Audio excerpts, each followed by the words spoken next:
I'm actually honestly, I'm happy to share with anyone that will listen what we do and why we do it and what I think the opportunity is. I think it's so massive that I'm happy to let anyone try to copy us that wants to.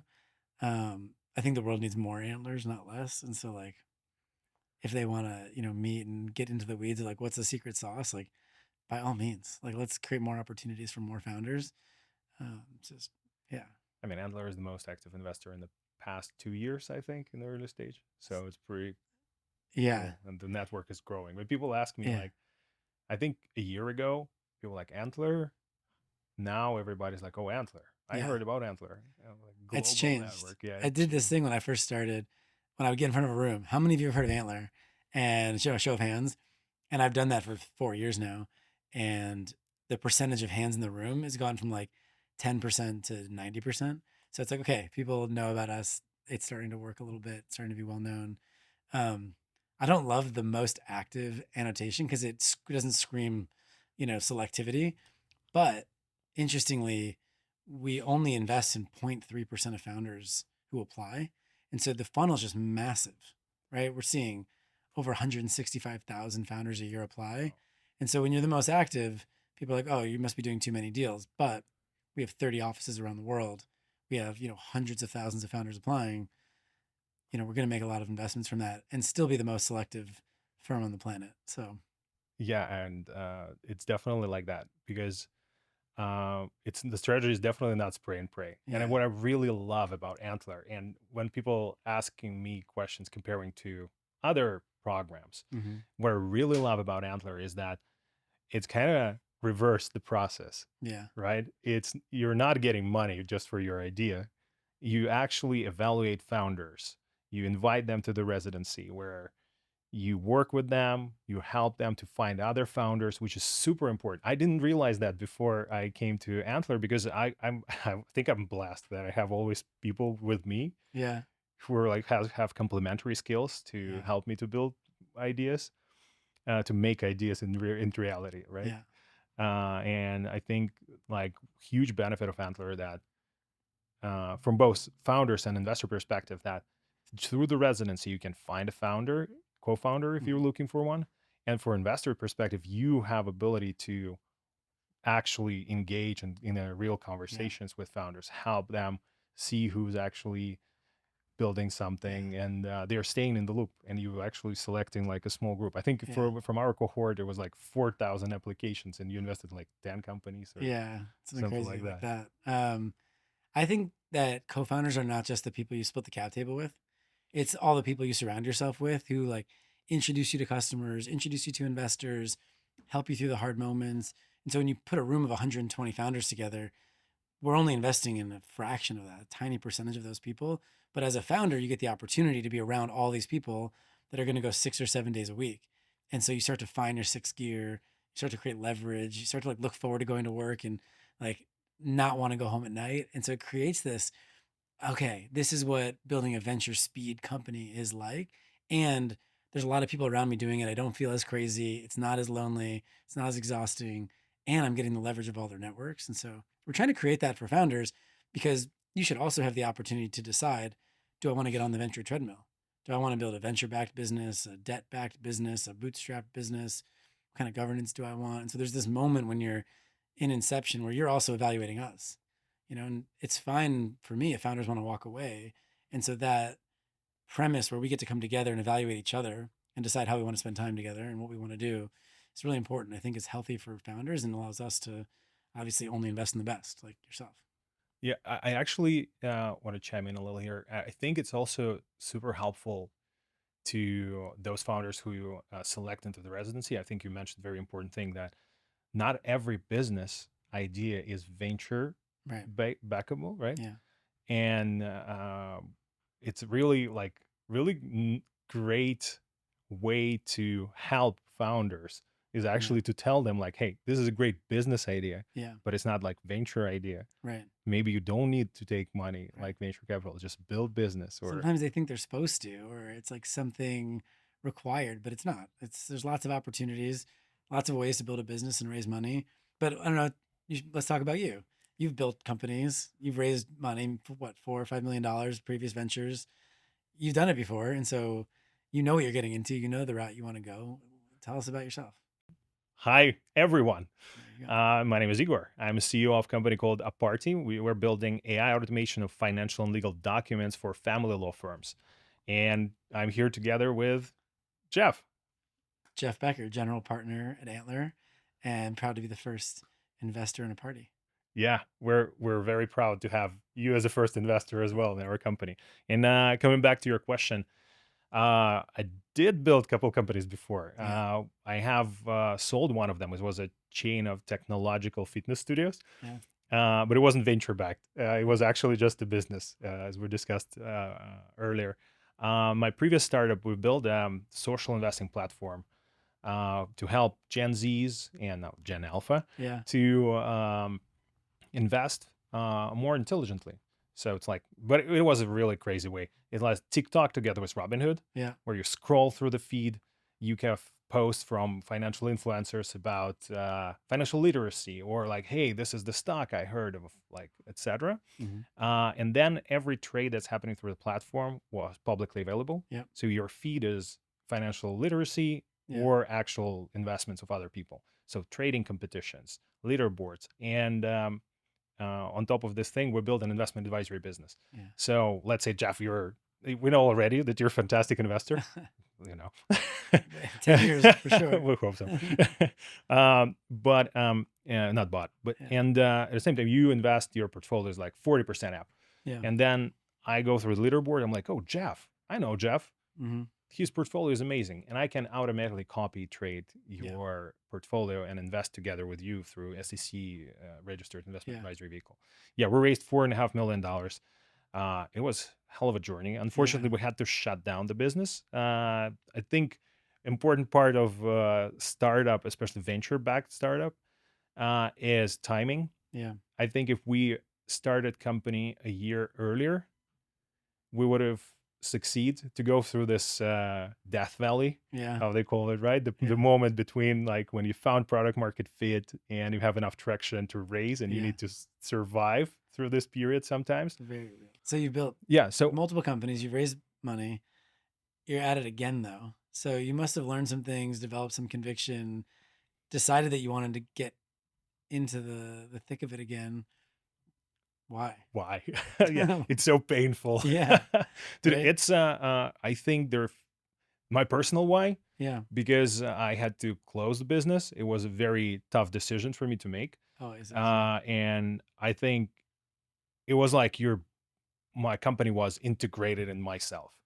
And I think one of the big learnings was that for founders, when sometimes we have to make like every day we need to make a decision, right? Everything is about choices you make, and they're supposed to lead you to success. Right. But when it's not happening, my main learning was probably that you shouldn't forget about yourself. Yeah. Because I thought that I'm dying. Like literally, I had panic attacks that I'm doing everything, and if my company dies, I'm gonna die, which is not true.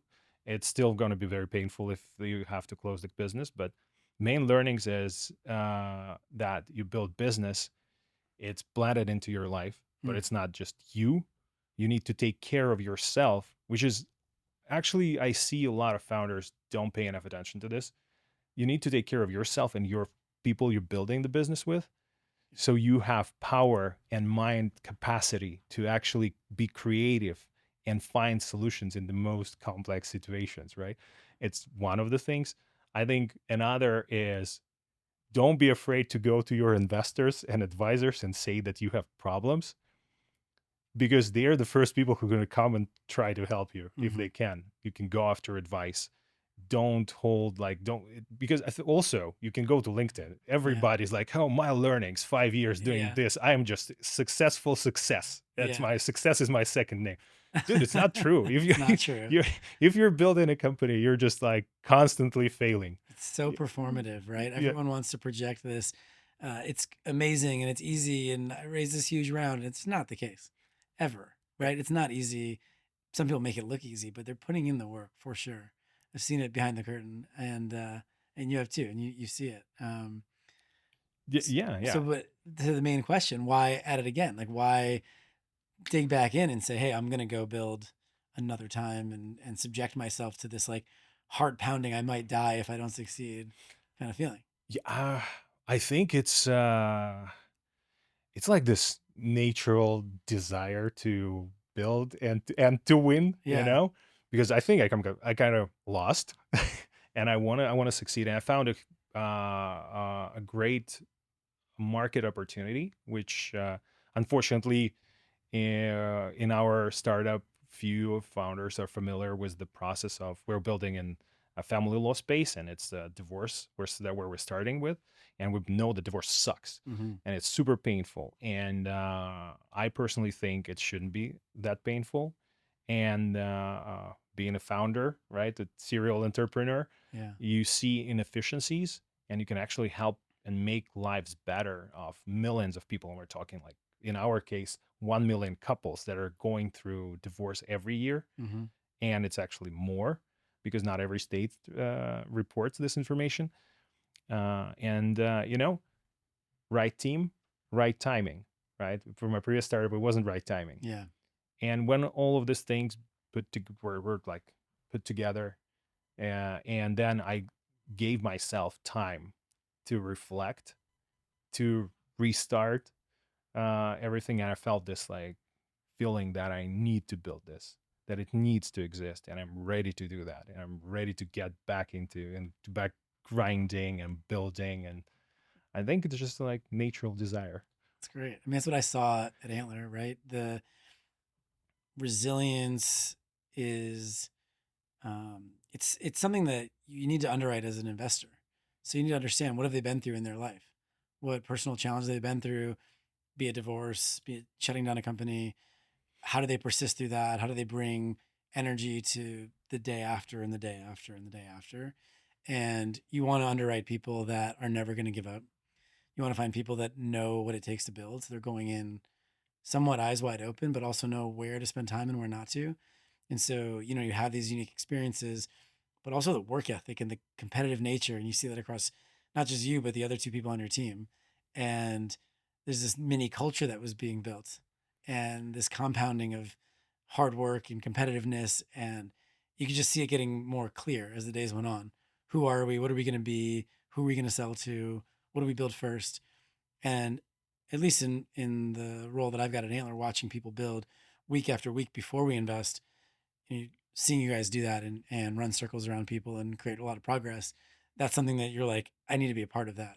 That is, it's apparent when you're with people in person. You get the sense that they're working on the right thing for them, the right time. The customers are resonating with it, and they've got the archetype, the resilience, the bias to action, the competitive spirit, the ability to inspire others. So I'm excited to see what you guys do with this. I think you have all the pieces. I We'll see, right? I think we do have all pieces, and we had the chance to, while we were driving here, to discuss like everything that's happening right now. Yeah. And there's a lot of momentum and excitement from our customers as well, like family lawyers. Um, but tell a little bit about yourself, Jeff. Yeah. Like, Antler. Antler. Why Antler? How you end up in Antler? Okay. I'll try to be concise on it. This might be controversial, but I think that like Series A investing and beyond is sort of consensus driven. It's known quantities and known entities. It's companies that are out there trying to raise capital that probably have already raised some amount of money that every investor knows about. And it's growth metrics. And there are early adopters that are already proving out that these businesses should exist in the world. And those investors' jobs are to find out, how big is that market? How real is the demand for that? And can this team scale it up? By comparison, when you look at pre-seed investment, it's very non-consensus. There's no customers, there's no revenue.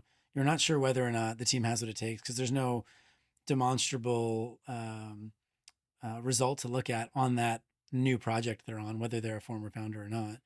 And so you're trying to understand, who are these people and do they have what it takes? In my experience, the best way to do that is to spend time in person, working with people, communicating with them, sending them texts, sending them emails, talking to them, seeing how they talk to customers, seeing how they, recruit employees, seeing how they go after investors, seeing how they ship product, seeing how concise they might be or how verbose they might be, like little nuances in how they operate, and then extrapolating that execution over, a lifetime of a company, does it have a chance to be one of the best?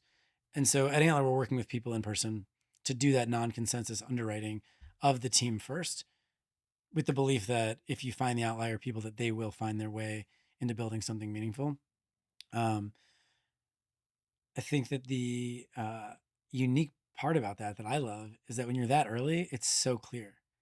There's not a bunch of noise. There's not lots of customers to go talk to. There's not revenue numbers that need to be compounding. It is purely, are these founders magical? Would I go work for them? Are they doing the right things? Are they working in a space that we can see being massive? Can they break through on something that wasn't possible before? And these are all sort of binary things that when you spend time with people, you just have a sense. Um, because there's so little capital at inception, at this like early stage before there's a business and an idea and a team and revenue and customers, um, you have an imbalance. You have uh, more founders that want to build than capital available, but that's different at Series A and beyond. You have more capital available than there are good ideas, and so that supply and demand imbalance allows firms like Antler to be able to command a much lower price on those companies and to do it at more scale. But it's a product that's needed for those founders because there's no one there doing that job.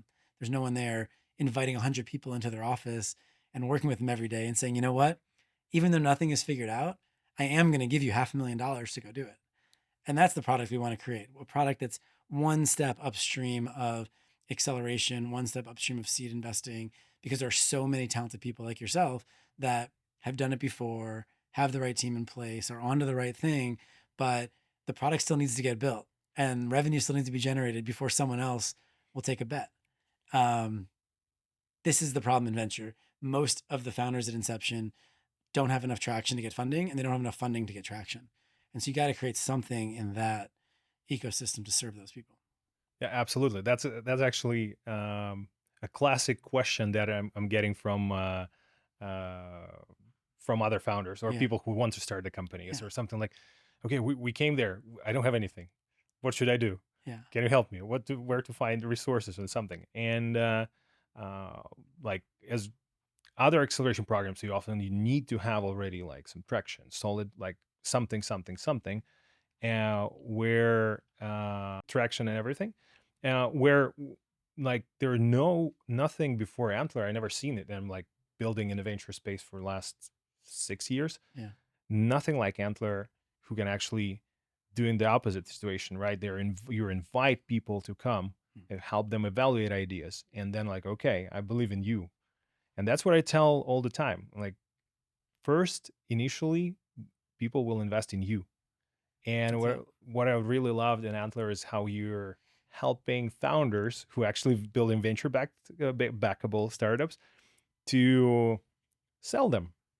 How Yeah. to properly present yourself, because there are billion ideas there. Like Yeah. I can ask you, you'll give me 50 ideas that you had like thought about Yeah. probably like today. But then what actually matters is right people, execution, and if you have ability to present and to sell. And Antler helped us a lot with this part, for sure. Um, so let's dive a little deeper into your portfolio in a Yeah. way, and into the legal tech space. Yeah. Let's talk about Uh, a would be party a and legal party, tech. a party, and legal tech. Yeah. Let's talk about it. What made out of all thousands of startups? What Yeah. made like from your perspective, why a party stand out? Like, Yeah. what was the Well, when I'm interviewing founders, you first want to find their origin stories. Like, where are they from? What have they done in their lives? Have they demonstrated anything in an outlier capacity at all? Have they demonstrated something that is insanely unique and interesting that allows me like a window into their psyche? And when we interviewed you guys, it's very clear that highly competitive, highly resilient, intrinsically motivated, first principle thinkers. You kind of blow us away on the interview. That's enough to be invited in to the residency. If you're a top 10%, top 5% person that's building, I want to get to know you and I want to work with you. Anyway, so the interview is the first piece, right? And so we invite you in, and then we want to see, how do you operate? How do you execute? We observe the execution, and some people make progress every month, every week. You guys are making progress like almost every hour, it felt like. right? You were recruiting people, building a team, finding customers, creating product, building partnerships. There was always momentum. And one of the things that startup needs to be great at is generating their own momentum, right? I mean, from the moment you quit your job to starting a company, entropy ensues. Like your energy is drained, everyone's telling you no, the world is like telling you not to do this thing, your friends and family are telling you you're crazy. And there are some people that when they work on their business, it like breathes life into them. And you can see the opposite happen where instead of entropy, there's a compounding effect of how much progress they can make and how people react to them, how people react to their product. And so I think that's what you guys all demonstrated over the time together is this just like relentless compounding of progress. And so you get through the first stage of like, do they have the psychological makeup of a team that can compete and win? And then you get to the second stage of observing the execution and you run circles around people. You know, to me, like that is someone I want to back, especially um, at the stage we were at. So I think you're proving me right too. I mean, the partnerships you have now, the fact that you've made such incredible progress on the brand, on the partnerships, on the customers, on the investors you've brought to the table.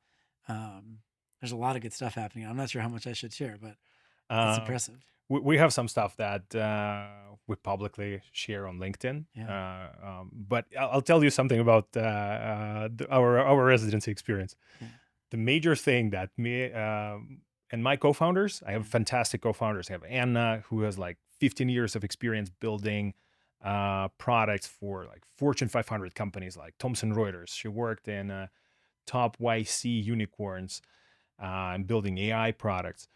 Um, and our CTO, who has like fantastic experience building, being one of first engineers at Uber. She built infrastructure there. She yeah, works at Netflix, Chime, that just recently IPO'd.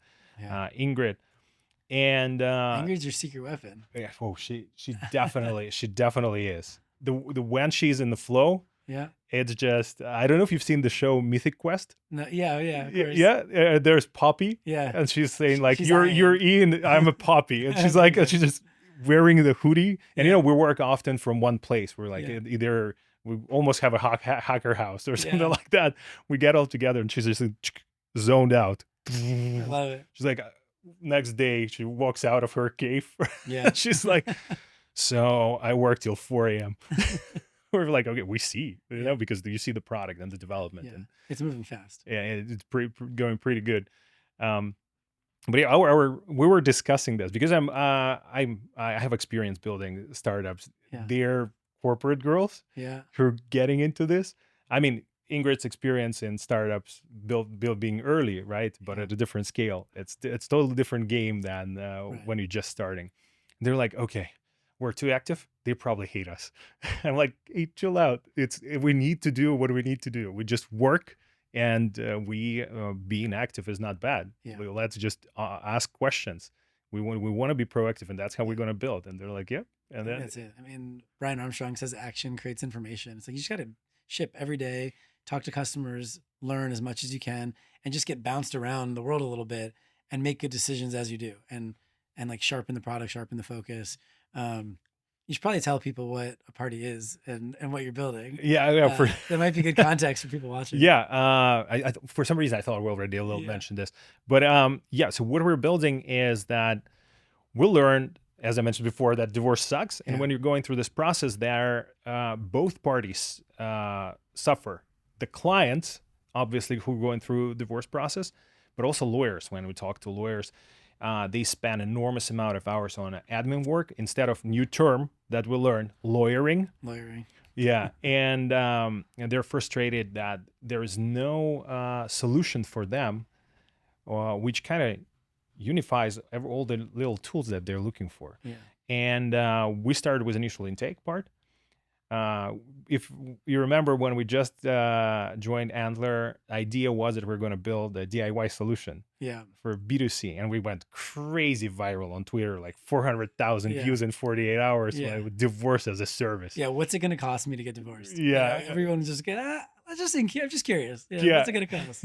How much am I going to get hurt? I I still think B2C is there is a market for that. For sure. Well, maybe we'll get back to it, but eventually we'll see. But But but filing filing forms, forms, and this, like, we started building something like TurboTax for divorce, yeah, right? Initial part, and we have received a lot of positive feedback from lawyers, because that reduces the time that they cannot bill, yeah, because the time of the intake admin work, it's something they're just going back and forth all the time. So it used to take like 10 hours, and it's spread within months.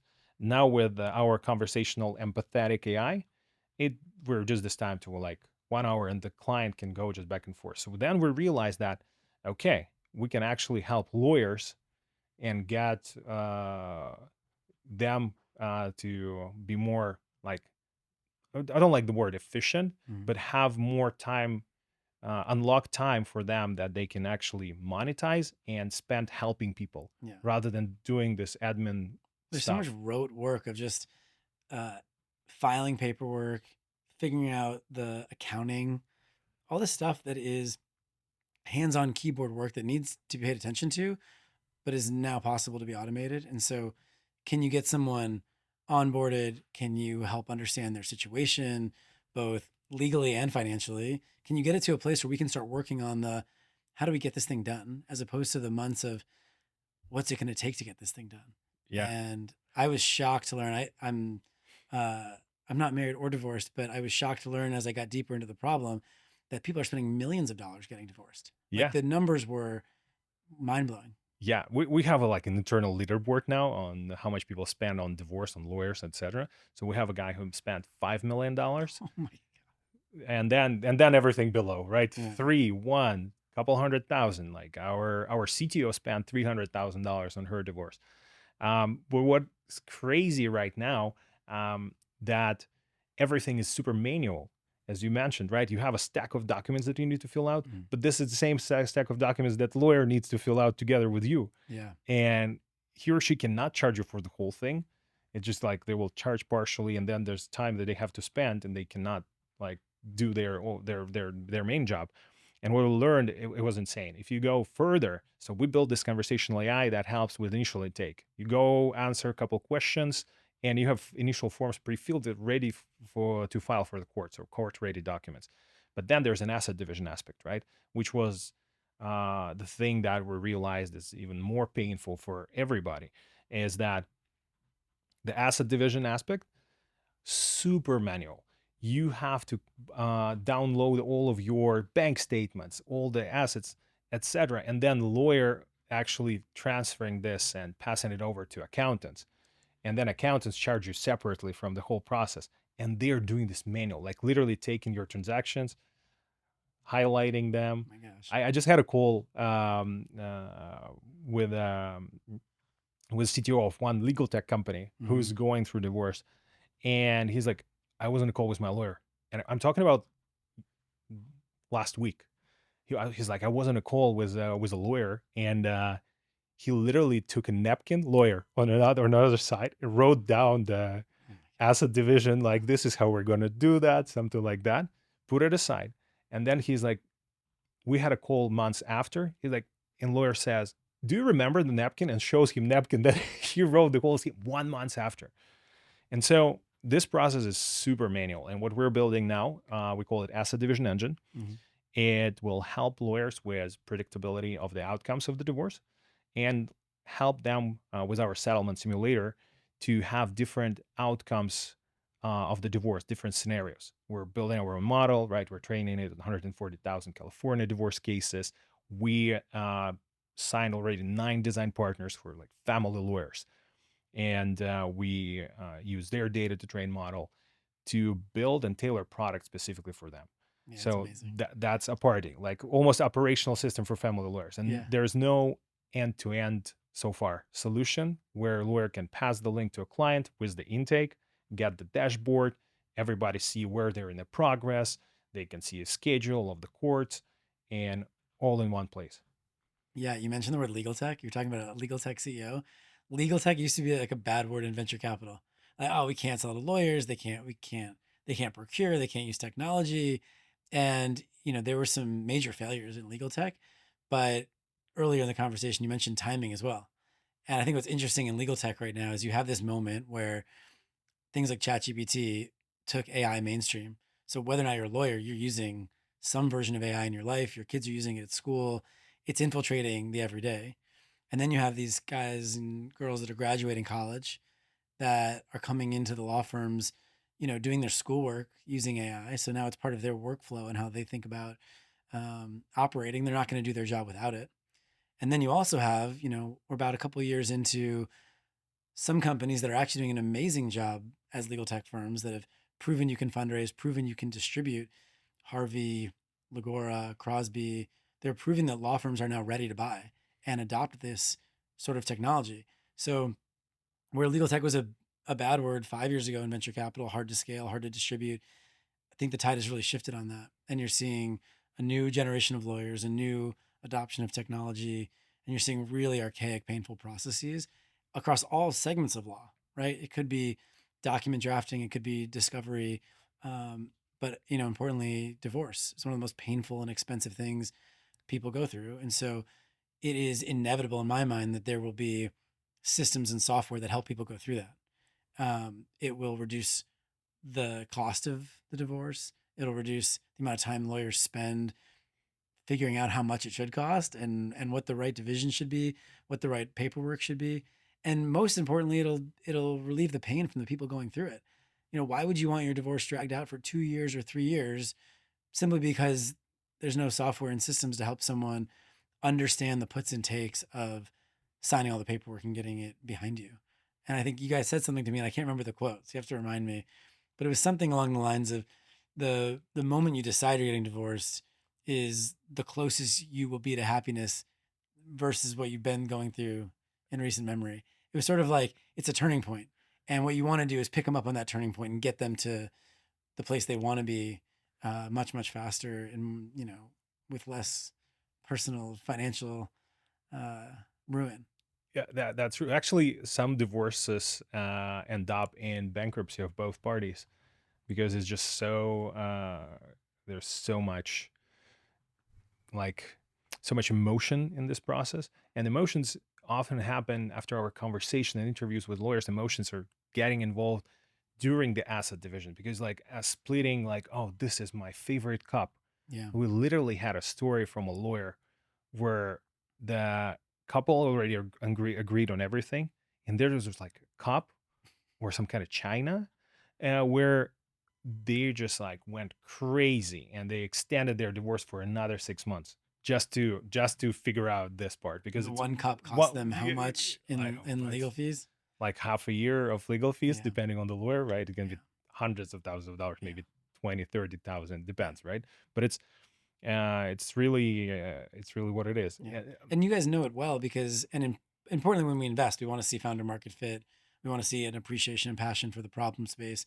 Your team has gone through divorces. You know it intimately across the whole group. Yeah, that's true. Both myself, I'm going through divorce, and Ingrid already 2 years, I think, in her divorce process. So we know deeply what it is, and that's the reason why we started doing this. Because seeing, as you mentioned, right, I think with development of technology, the timing right now is right.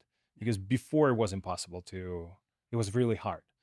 Now also how it happens with all this archaic industries, like it was with fintech and banks and everything. They're like, oh, we're okay the way what we're doing, right? Yeah. But when you see the wave is coming, and now with all the OpenAI, Gemini, right, Grok, or all everything, right? Whenever you look, there AI is everywhere, and I think it helps a lot to shift the mindset of lawyers themselves, because we're members of San Francisco Bar Association, and one of our main, like one of not main, but one of the strategies is because we're members of San Francisco Bar Association, we now can be MCLE service, MCLE points provider. It's continuous mandatory education for lawyers to keep their bar licensing. And so we're going to host webinars, but we also attend webinars. And first time in like ever, they had the first AI webinar where they were discussing how to implement AI in their practice. So it's already becoming a real thing for them. And so how we're saying at Aparti, another quote, AI will not replace family lawyers, but family lawyers using Aparti AI, they will. Right. And We see it in the applications. I mean, you can see at the earliest stages of innovation when you have people applying with ideas, you see trends across that. And smart people don't leave their high paying jobs to go build companies where they don't think there's a possibility that they can be successful. And that in itself is not the reason to back any teams, right? But the trends within it do tell us that people see what's happening in legal tech. They see what's happening in their industries. I have lawyers of 10, 20, 30 years leaving their high paying jobs to come build companies with us because they see it. They see their peers, right? They are using it themselves. They're seeing that it is possible, and they're seeing that it's not just possible, it's inevitable. They see that the work they do is so manual and archaic. And now you have a technology that is readily available and of the right caliber with the right controls and the right security to make things a lot more productive and successful for the lawyers and for the clients. And so you'll see that across everything. You'll see it in corporate law, family law. We're going to see it fully across the board. And hopefully the outcome is better outcomes in the courtrooms. Hopefully it's simpler and less painful divorces. Hopefully it's better drafting. Hopefully it's a better legal system, all said and done, across the U.S. We know how unfair the legal system is. We know how rigged it is in some places, and so in every pocket, I think we're going to see a lot of advancement, and hopefully it'll be for the betterment of everyone. that's actually probably a whole also another, I don't know if it's like a problem or something, like for you at Antler to evaluate all this kind of ideas, right? Because now with the AI, Mm.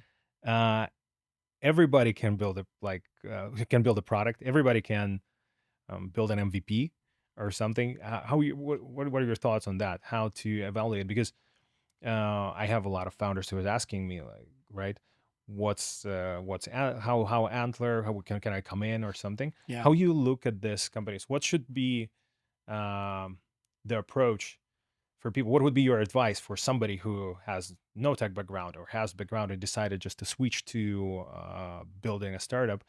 Um, Don't do with it. building, don't do it. Don't do it. Don't do it. Yeah. I mean, I'm joking, but Jensen Wang said that, right? He's like, don't do it.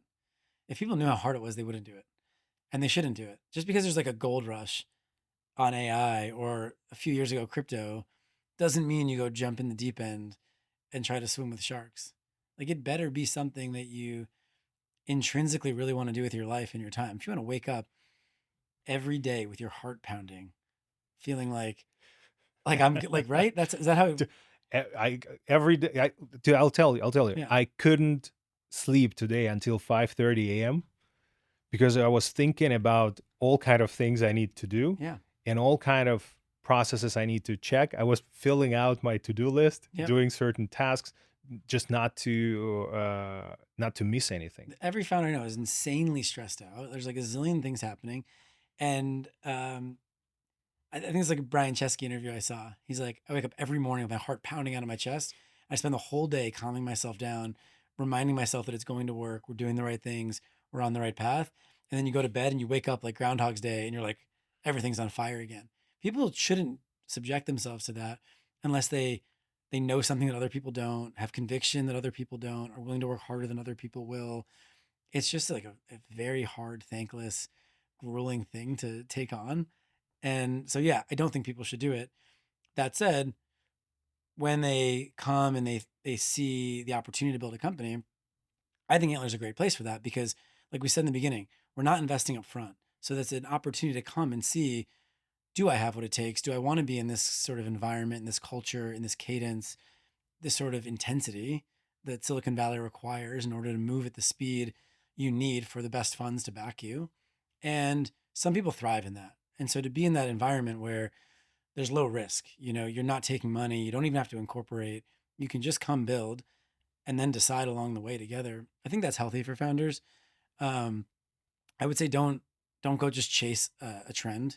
This isn't the .com bubble. This isn't, jump on the wave, make $1 zillion. This is, do I want to do my life AI story? bubble? No, I don't think AI is a bubble. A bubble, in my opinion, implies that you are taking advantage of a market in a way where you are going to, let's say, build something and sell it for more than it's actually worth, and it would imply that there is a like a mispricing happening, and that like in the housing bubble, taking advantage of people by giving them adjustable rate mortgages because you could, so that you could all make money, even though it wasn't right, and the housing prices would go up for some. Yeah, you created this bubble where the asset prices were mispriced. In this case, I don't think it's a bubble because I don't think the asset prices are necessarily mispriced. But I do think we are experiencing a similar wave of intensity in the market. And there are certainly companies that are overpriced. And so that is, I think, where the confusion is like, is there a bubble? Well, there are certainly companies that have been given a valuation they shouldn't have been given. That doesn't mean that AI in itself is a Y- bubble. No, I totally agree. Some of those companies are being acquired because they really do have distribution, right? Like, Windsurf was an interesting one, right? Where they basically split the talent and the cap table, which, we'll see if that continues to happen in venture, but there's some weird things happening in the talent wars. Let's hope everything going to go well Yeah. for everyone. I do think Uh, it is changing the way people work, and it's changing the way people engage with their own computers. And so like that part is not a bubble. That is a material behavior change, and there will be businesses built around and because of that. But there are for sure companies that are overvalued. So we're only a couple months in, but every investor update I get is it's so much momentum and good news. So maybe just give us the update on what's going on with Aparti right now. Party got selected to Startup Battlefield by TechCrunch Disrupt, and we're going to be presenting on October 27th. Come see us in San Francisco. We're going to have a booth for 3 days there. That's a dream coming true. We were just super excited. All the references to Silicon Valley happened. And another important thing, on October 7th, we're officially hosting a legal tech event during a SafTech week, where we're going to have a partner of Fenwick, highly tech-enabled legal firm, presenting there. We're going to have a partner of Canvas Prime, their GP, also in our panel, and a few of our design partners, family lawyers. We're going to talk about legal tech, AI, and different sides of it. We're launching the product soon. In the next couple of weeks, first pilots with our design partners. We're scaling our community of forward-thinking family law professionals. We call it the Builder's Bar. So if you're a family law professional and you're looking to boost revenue and be more efficient with your clients, please find us, www.aparti.ai. Or on LinkedIn. My name is Igor Sheremet. We're happy to bring you on board to help to shape future of the family law in the United States of America and beyond. And Jeff, what about you? What's next for Antler? Well, we just launched San Francisco.